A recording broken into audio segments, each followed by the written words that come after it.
serta beberapa berita Timnas Indonesia hari ini. Selengkapnya hanya di Zona Timnas Indonesia.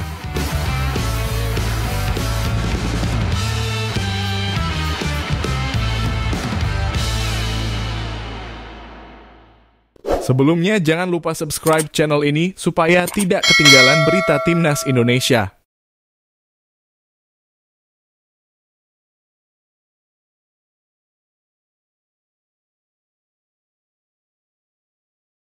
Ini baru mantap. ASEAN Cup U23 2025 resmi akan dilaksakan. Indonesia jadi tuan rumah. Dan lebih panasnya lagi, kita satu grup dengan rival abadi Malaysia. Dan ya, pertandingannya akan digelar langsung di SUGBK. Kata Ketum PSSI, Erick Thohir, ini saatnya kita tunjukkan bahwa SUGBK bukan sekadar stadion, tapi benteng merah putih yang menakutkan. Simak beritanya hingga selesai. Oke, mari kita mulai dengan gambaran besar dulu. ASEAN Cup U23 2025 akan digelar dari tanggal 15 hingga 31 Juli 2025. Indonesia resmi ditunjuk sebagai tuan rumah oleh AFF dan akan menggunakan dua venue utama, Stadion Utama Gelora Bung Karno (SUGBK) dan Stadion Patriot Candrabhaga. Bekasi Timnas U33 Indonesia Garuda Muda akan memainkan seluruh laganya di SUGBK. Venue ini dipilih bukan hanya karena kapasitasnya besar, tapi karena sejarah dan magisnya luar biasa. SUGBK adalah simbol semangat juang rakyat Indonesia. Dan kita berada di grup A bersama Malaysia, sang rival utama, Filipina, tim yang semakin berkembang. Brunei Darussalam, kuda hitam yang bisa membuat kejutan. Nah, Sobat Garuda, kita bahas yang paling ditunggu, Indonesia versus Malaysia. Pertandingan ini selalu dinantikan. Apapun turnamennya, di level apapun, laga ini selalu menyedot perhatian. Karena ini bukan cuma soal sepak bola, ini soal harga diri bangsa. Erick Thohir sendiri mengatakan, saya harap semua supporter memberikan warna merah putih lawan Malaysia. Kita tahu, pertandingan melawan Malaysia selalu berlangsung ketat, penuh emosi, dan jadi laga yang penuh gengsi. Dan kali ini, kita bermain di kandang sendiri. Ini bukan sekadar pertandingan, ini panggung pembuktian. Sebagai tuan rumah, PSSI ingin memberikan yang terbaik. Erick Thohir menegaskan, dua stadion, SUGBK dan Patriot, akan disiapkan dengan optimal. Bukan hanya buat timnas kita, tapi untuk semua tim peserta. Kita pastikan sebagai tuan rumah, semua negara bisa kita kasih fasilitas terbaik, ujar Erick. Indonesia ingin memberikan citra positif di mata dunia internasional. Dan ini bukan sekadar soal lapangan, tapi juga soal fasilitas, keamanan, kenyamanan, dan profesionalisme. Tapi jangan salah, persiapan luar lapangan penting, tapi di dalam lapangan lebih penting lagi. Pada edisi sebelumnya, Timnas U23 Indonesia hanya mampu menjadi runner-up. Kali ini, targetnya jelas, juara. Rivalitas makin ketat, sepak bola Asia Tenggara berkembang pesat. Bahkan, Filipina yang dulu dianggap lemah, sekarang tidak bisa dipandang remeh. Saya rasa Filipina juga tidak bisa dianggap remeh. Sepak bolanya sekarang maju, ucap Erick. Erick dan seluruh tim tahu persaingan makin sulit, tapi semangat kita makin besar. Kita tidak ingin hanya jadi tuan rumah yang ramah, kita ingin jadi tuan rumah yang tak terkalahkan. Di tengah semua persiapan teknis, Erick Thohir tak lupa satu elemen penting, supporter. Erick mengatakan, kapan lagi lawan Malaysia? Saya harap semua supporter memberikan warna merah putih. SUGBK bisa menampung lebih dari 80.000 orang. Bayangkan jika semua kursi terisi. Bayangkan semua tribun dipenuhi merah putih. Bayangkan Garuda Muda disambut dengan nyanyian, semangat, dan dukungan penuh. Malaysia datang dengan tekad menang, tapi mereka akan disambut oleh lautan merah putih, sorakan membahana, dan atmosfer yang mengguncang jiwa. Dari segi peluang, Indonesia punya modal kuat, bermain di kendang, generasi muda penuh talenta, pelatih dengan visi jelas, dukungan publik. Tapi kita tetap harus waspada. Malaysia akan datang dengan semangat tinggi. Mereka tahu ini pertandingan penuh gengsi. Tapi kunci kemenangan ada pada pemilihan skuad yang tepat, taktik disiplin, kerjasama antar pemain, mental baja menghadapi tekanan besar. Jadi, Sobat Garuda, ASEAN Cup U23 2025 bukan sekadar turnamen biasa. Ini adalah momen kita menunjukkan kepada dunia bahwa Indonesia bukan hanya bisa menjadi tuan rumah yang baik, tapi juga bisa menjadi juara sejati di kandang sendiri. Menurut kamu, apakah Garuda Muda bisa kalahkan Malaysia di SUGBK? Siapa pemain yang wajib jadi starter di laga penting ini? Strategi apa yang cocok untuk membungkam Harimau Malaya? Apakah kamu akan datang langsung ke stadion? Kenapa? Tulis pendapatmu di kolom komentar dan yuk ramaikan diskusi kita. Jangan lupa like, share, dan subscribe biar kamu nggak ketinggalan update seputar Timnas Indonesia dan turnamen ASEAN Cup U23 ini. Merah putih di dada, Garuda di hati.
Kisah haru sebuah kisah tentang air mata, perpisahan, dan cinta sejati pada klub.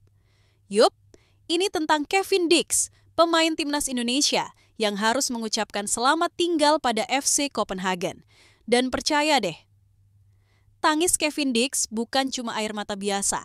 Itu adalah tangis seorang pria yang meninggalkan rumahnya selama 4 tahun, simak ungkapan harunya hingga selesai. Tanggal 29 Mei 2025, final Piala Denmark antara FC Copenhagen versus Silkeborg IF bukan hanya soal perebutan trofi. Bagi Kevin Dix, itu adalah akhir dari sebuah bab panjang dalam hidupnya. Ini adalah pertandingan terakhirnya, di stadion yang sudah jadi rumah, di hadapan supporter yang sudah jadi keluarga. Saat peluit akhir berbunyi, FC Copenhagen keluar sebagai juara. Double winner berhasil mereka raih juara Liga dan Piala Denmark. Namun, di balik selebrasi, ada seorang pemain yang berlutut sambil meneteskan air mata. Kevin Dix menangis. Dan bukan tangisan biasa, tapi air mata dari lubuk hati terdalam. Itu adalah air mata dari lubuk hati paling dalam, kata Kevin dikutip dari bold.dk. Bergabung sejak tahun 2021, Kevin Dix menjadi bagian penting dalam skuad FC Copenhagen. Di klub ini, dia membangun karier kembali setelah masa-masa sulit di Italia dan Belanda. Dia menemukan ritme, kepercayaan diri, dan cinta dari supporter. Namun sayangnya, kontraknya tak diperpanjang. Bukan karena performa buruk, tapi karena dinamika tim, rencana jangka panjang, dan takdir sepak bola. Saya benar-benar hancur. Saya tidak memiliki kendali atas sepak bola dalam membantu tim, ujar Kevin ketika tahu kontraknya tak diperpanjang sejak April lalu. Bayangkan, pemain yang setiap hari berlatih, memberi segalanya, tahu bahwa karirnya di sana akan berakhir. Sakitnya? Tak bisa dibayangkan. Usai laga final, suasana haru menyelimuti stadion. Kevin berdiri di tengah lapangan, dikelilingi rekan satu tim, pelatih, staf, dan supporter yang ikut larut dalam emosi. Saya tidak akan mengatakan semua yang mereka katakan, tapi yang paling berkesan adalah ucapan terima kasih atas waktu dan kenangan indah, kata Kevin, dan ketika satu demi satu rekan menyampaikan pesan pribadi, Kevin tak kuasa membendung tangis. Kalau mereka tidak mengatakan itu, saya tidak akan menangis sepecah itu. Tapi, karena mereka bicara dari hati, saya pun hancur. Itulah sepak bola, teman-teman. bukan hanya tentang gol dan assist, tapi juga tentang keluarga, persaudaraan, dan perasaan tulus. Kehidupan Kevin di FC Copenhagen 6 bulan terakhir tidak mudah. Cedera panjang, kehilangan posisi inti, ketidakpastian masa depan, tekanan dari berbagai sisi termasuk soal naturalisasi dan keputusannya membela timnas Indonesia. Dia bukan hanya sedang berjuang di lapangan, tapi juga di dalam dirinya sendiri. Saya bukan pelatih atau pemain yang bisa gerakan tim, tapi saya selalu mencoba jadi rekan terbaik, ungkapnya. Saat banyak yang menganggapnya selesai, Kevin tetap berusaha membantu tim dari bangku cadangan, dari pinggir lapangan, dari ruang ganti. Meski berpisah dari Copenhagen, karier Kevin belum berakhir. Ia akan memulai petualangan baru di Bundesliga bersama Borussia Mönchengladbach. Klub Jerman itu sudah mengikat Kevin bahkan sejak awal putaran kedua.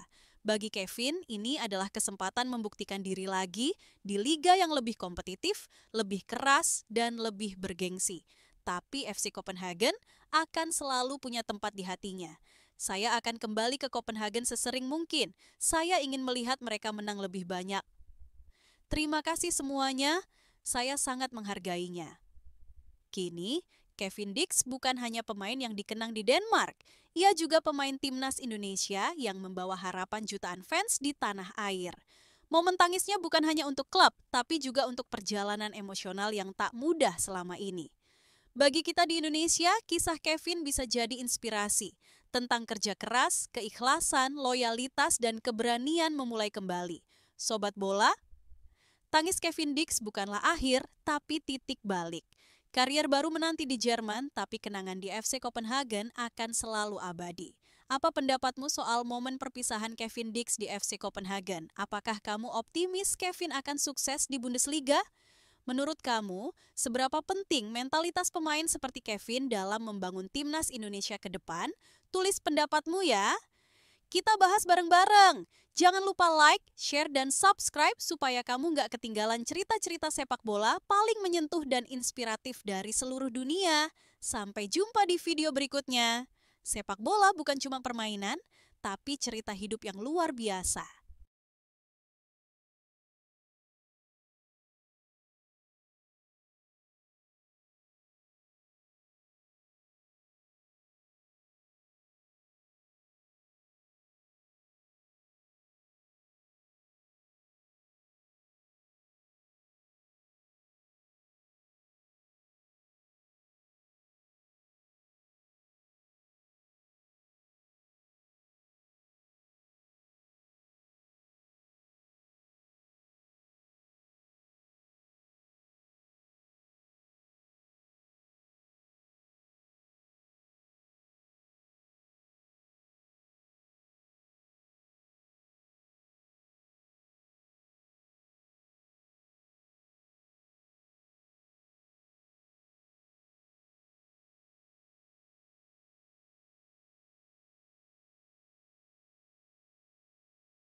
Presiden Prancis secara langsung menjalin kerjasama dengan Presiden Republik Indonesia, Prabowo Subianto, dan tunggu dulu, ini bukan kerjasama biasa. Salah satu poin besarnya adalah akan diadakan pertandingan uji coba antara timnas Prancis, ya tim yang pernah juara dunia, melawan timnas Indonesia. Gimana nggak heboh coba? Simak fakta lengkapnya hingga selesai. Dalam kunjungannya ke Jakarta, Presiden Prancis Emmanuel Macron disambut hangat oleh Presiden Prabowo Subianto. Dalam konferensi pers yang digelar di Istana Negara, kedua pemimpin negara sepakat menjalin kerjasama strategis di berbagai bidang: pertahanan, pendidikan, teknologi, dan olahraga, dengan fokus utama pada sepak bola. Kenapa sepak bola? Karena menurut Presiden Macron, sepak bola adalah diplomasi yang paling kuat. Ia mengatakan, sepak bola bukan sekadar permainan. Ia adalah jembatan antara bangsa. Kami ingin berbagi pengalaman dan semangat Prancis kepada Indonesia. Dalam pertemuan ini, Macron langsung mengusulkan untuk mengadakan uji coba antara timnas Prancis dengan timnas Indonesia sebagai bentuk nyata dari kerja sama kebudayaan dan pengembangan talenta muda.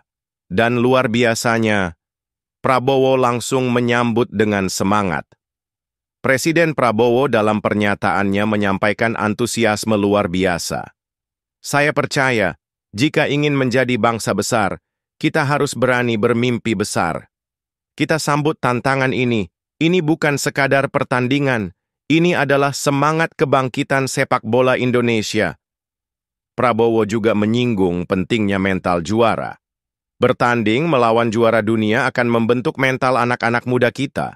Kita tidak boleh minder, justru ini kesempatan emas untuk belajar langsung dari yang terbaik.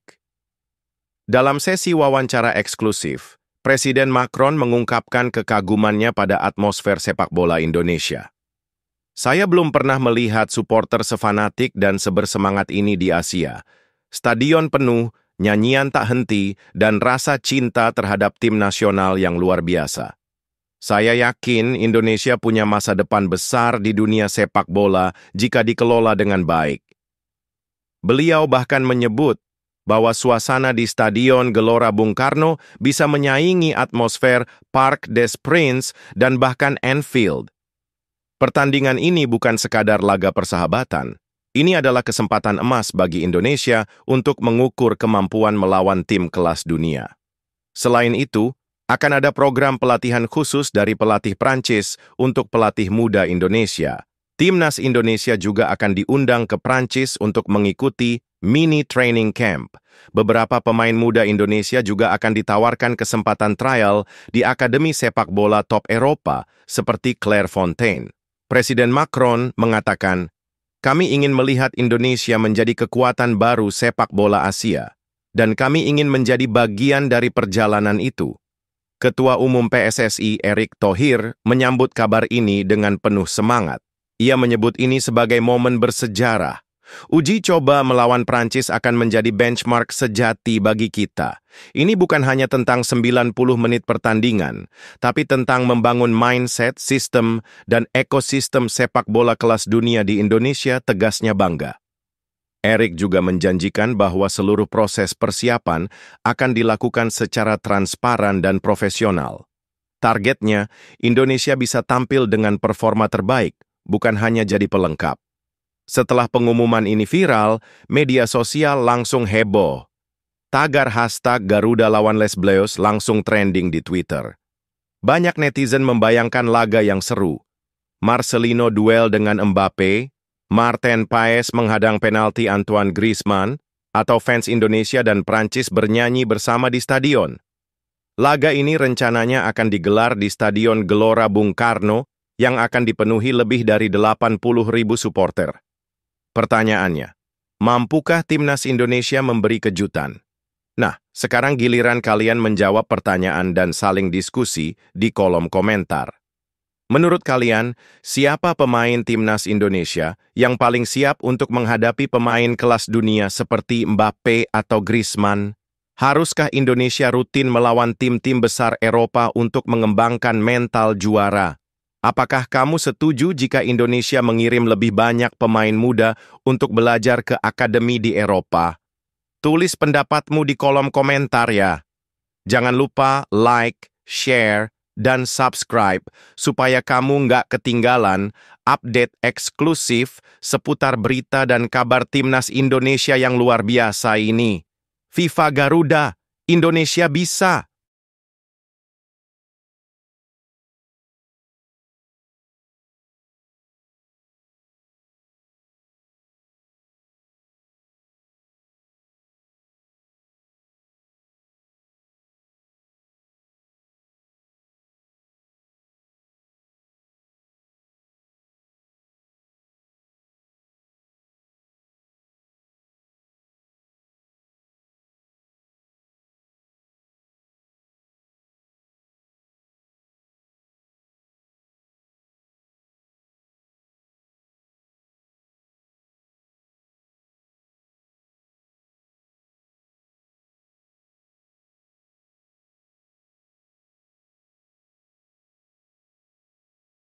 Kali ini ada satu sosok penting di balik kekuatan timnas Indonesia, Jay Itzes. Buat kamu yang ngikutin perkembangan timnas, pasti tahu siapa dia. Pemain belakang tangguh yang saat ini bermain di Venezia FC, Italia, dan yang menarik, Dia baru aja buka-bukaan soal apa sih sebenarnya kekuatan utama timnas Indonesia. Bukan sekadar pemain dari Eropa, bukan sekadar teknik individu, tapi ada sesuatu yang lebih dalam dan menyentuh. Simak fakta lengkapnya hingga selesai. Jay Idzes adalah satu dari beberapa pemain naturalisasi yang langsung mendapat tempat di hati para supporter. Kenapa? Karena dari awal, dia menunjukkan dedikasi dan rasa bangga yang luar biasa saat mengenakan lambang Garuda di dadanya. Kini Jay bukan cuma jadi andalan di lini belakang, tapi juga mulai menjadi pemimpin di lapangan. Dalam persiapan menghadapi dua laga berat, lawan China dan Jepang, di putaran ketiga kualifikasi Piala Dunia 2026 zona Asia, Jay punya peran sentral. Banyak orang mengira kekuatan utama timnas Indonesia saat ini adalah karena kedatangan pemain-pemain dari Eropa. Sebut saja Rafael Struijk, Ivar Jenner, Shane Patinama, Justin Hubner, dan tentu saja Jay Idzes sendiri. Tapi Jay malah berkata sebaliknya. Saya pikir kekuatan kita bukan karena kami memiliki banyak pemain berkualitas di tim ini, tetapi saya tidak menganggap ini kekuatan kami, ujar Jay dalam sesi wawancara terbaru.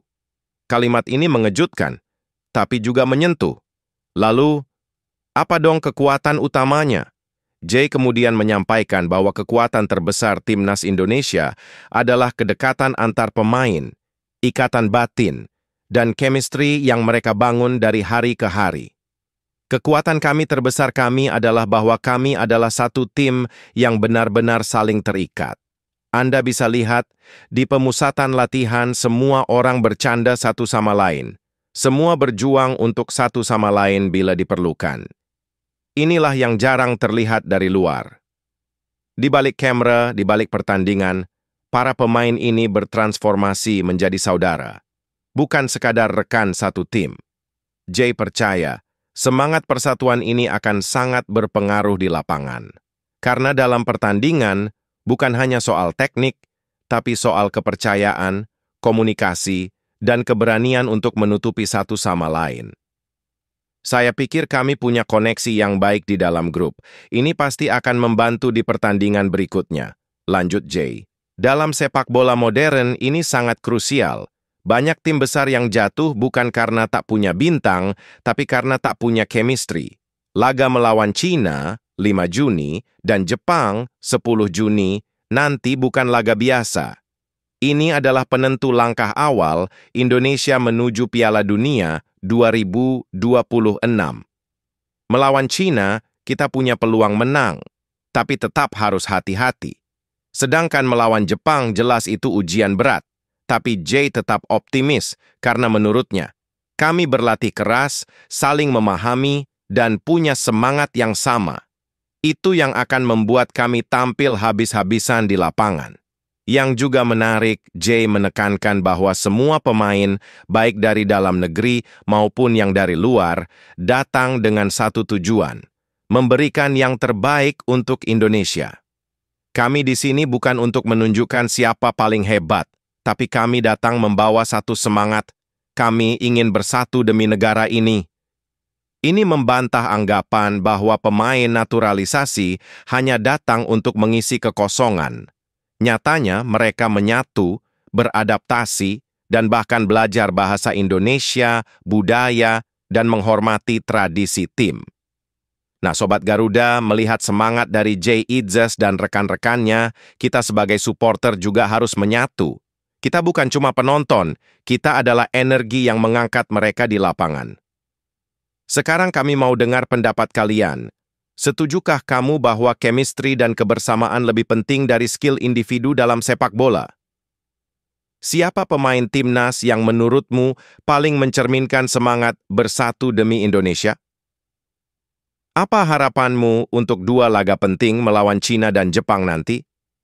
Jika kamu jadi pelatih timnas, apa strategi mental yang kamu bangun untuk memperkuat ikatan tim?